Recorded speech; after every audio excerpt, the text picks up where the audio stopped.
Hey, it's Mike. Thanks for tuning back in. So last week, Baseball Collector Mike did his 50 or 100 best autographs. Mine aren't like Mike's. Like my best autographs might fit on his list, somewhere in the bottom 10 maybe, but I still love my autographs, and I'm going to do my, I don't know, 10 to 15 favorite autographs here. I'll have them counted up by the time I put a title on this, I guess.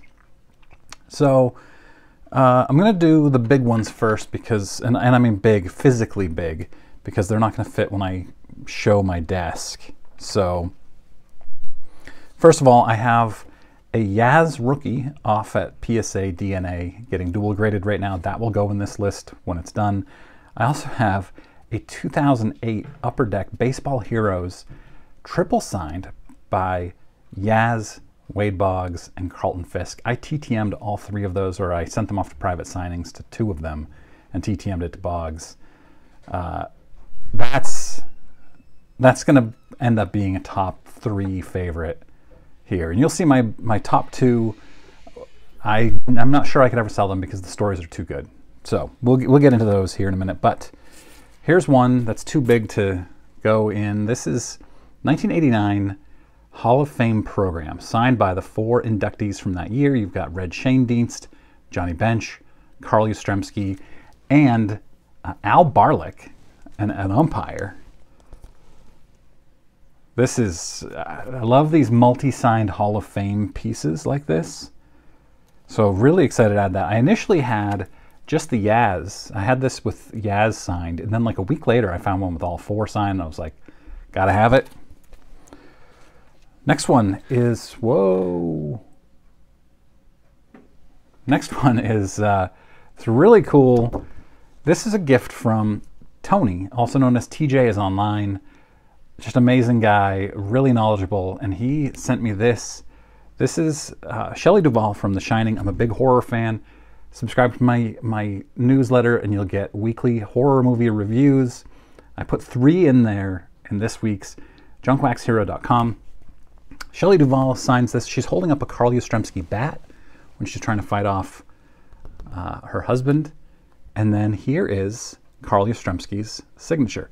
When I have my own hobby room, which is coming, I'm going to frame this. This will be a big piece on my wall. I'm really excited for that.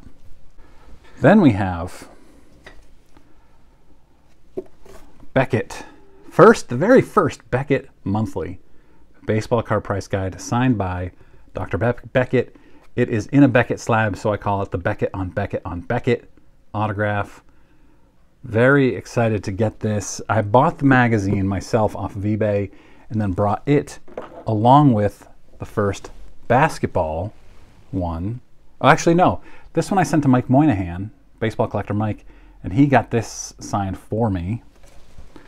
And then I brought the first, geez, I keep knocking this. I brought the first basketball one to the National last year, where I got Dr. Beckett to sign it. Actually, I thank Adam from Splendid Sports, because he's the one. I had it with me, and I didn't dare ask Dr. Beckett to. I couldn't bring myself to, and Adam was like, hey, could I get you to sign my first Beckett basketball? And I said, oh, hey, me too. So I'm glad that Adam had the wherewithal to do that. So I have some TTM stuff here. Obviously, I have some that I bought. By the way, if you're doing TTM, you should have good supplies when these cards come back. I use the penny sleever. Here, I've got one. Got this Mia Hamm back from private signing. Put it right in a penny sleever, semi-rigid, and sleeve. You can get all their products. 10% off your first order at thepennysleever.com using my code JWH. And I think they're the best in the business. All right, I'm going to flip my camera around here and show you some of these favorites that I have. All right, first of all, let's see if I can get some better. I guess this is the best lighting I'm going to get. I did a whole video on this Jeff Bagwell. This was one of my favorite cards as a kid, was the Bagwell rookie. So I bought the rookie autographed by him, I don't know, a year or so ago now. That goes in my favorites. Simone Biles autograph, which I bought really cheap a couple of years ago. Right in between, like if you buy these Olympic goats in between the Olympics. You can get them super cheap. It actually, I think it's going for like 400 bucks during the Olympics, and I paid 80 maybe. Obviously I wasn't going to sell it. This is going in my long-term PC. I got this Yaz 3000th hit sticker, ticket stub autographed. Yaz is obviously a big PC item guy.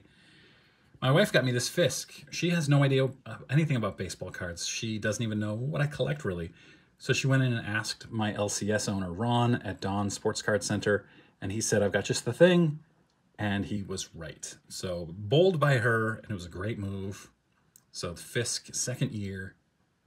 Rookie Cup, I love Rookie Cups. I like this card better than his rookie card. Pedro, always been my favorite. Get his, what is effectively his rookie card signed. Awesome.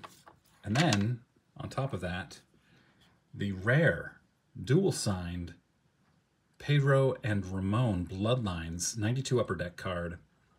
There are 8 of these in the PSA population. Mine isn't in the PSA population because it's not dual graded. It has to be dual graded to show up in the PSA pop. So there are 8 of them in the PSA pop. I'm sure there are a lot in trading card slabs that have been authenticated, but they don't come up all that often on eBay. I think there was one for sale right now that's only signed by Pedro, and one that has been signed by both that sold in the last 3 months. So not terribly common. This is a very old, like 1989 or 1990 Ken Griffey Jr. autograph. This came in the first collection I ever bought. I've told the story a few times. I wish, in retrospect, I had gotten this dual graded, but maybe someday I'll do that. This was the guy who owned it, played on a Little League team, and his father knew Billy Swift, who was a teammate of Ken Griffey Jr. So I don't remember what year it was that they were teammates, 90 or 91, and Billy Swift got it signed and gave it to this kid. So in the collection I bought, I got this, and he knew that he said, this is the most valuable part of this collection, and he was right. I was skeptical that it was real. Turned out it was. Here's my most valuable. This is a Bob Cousy 1957 Topps. I bought this card. It was at the time my most expensive card ever, $450. I bought it in a grocery store parking lot from a guy off Facebook Marketplace. And I was showing it, and I was really excited to have the card raw. And I was like, I'm going to send this off to get graded. And somebody in my comments, I can't remember who, a frequent commenter at the time, who I don't think comments much anymore, said, why don't you do TTM? Because I was brand new to TTM at the time. And I laughed, like, ha, ha, ha, yeah, like I'd do that. Like I'd send this card through the mail. But then later on that night, I was like, I should. Why not? Go big or go home. So I did. He has since, of course, stopped doing TTM. I think he's 96 years old now. But yeah, you see these at big shows selling for between $3,000 and $5,000 without an autograph grade, and sometimes not even dual graded. So I don't know what this is worth, but it's valuable. And of course, I sold my Caitlin Clark autograph for $1,850. That would have been probably my second most valuable item. And then I bought this at the National last year. Of course, the greatest card of all time. Griffey, 89 Upper Deck, autographed. The card is an 8, auto is a 10. I really don't care about either of those numbers. But yeah, just really excited to have this. And another mistake I made was getting this not dual graded. Maybe someday I'll send them in. I've told this story several times. Koufax card, 1956, his second year card. I saw it at a card show, and I didn't notice that it was autographed. It was for sale for like 20 bucks. I think he had it listed for 30 bucks. It's in poor condition, the card is. And I looked it over. I was looking at the corners and the edges and stuff, and looked at the back, and I went back later on. I said, no, I'm good right now. But I went back a few hours later, and I said, hey, do you still have that Koufax? And he dug it out. He had actually put it away. And I said, you do 20 for it? And he said, yep. I get it home. showing my wife, and she looks at it and she says, which one of these autographs is real? And I looked at it and I was like, oh my gosh, there's an autograph on there. Sent it off to PSA, got it authenticated. I don't know what this is worth. Maybe $1,000. Doesn't matter to me. I'll keep this forever, for decades anyway. Really happy to have this in my collection. Koufax is now charging like $3,750 for his rookie card, and I think $3,000 for other autographs. I might be wrong there, but whew, yeah. So let me know in comments which one of these autographs is your favorite. I appreciate you guys watching. Have a great rest of your day.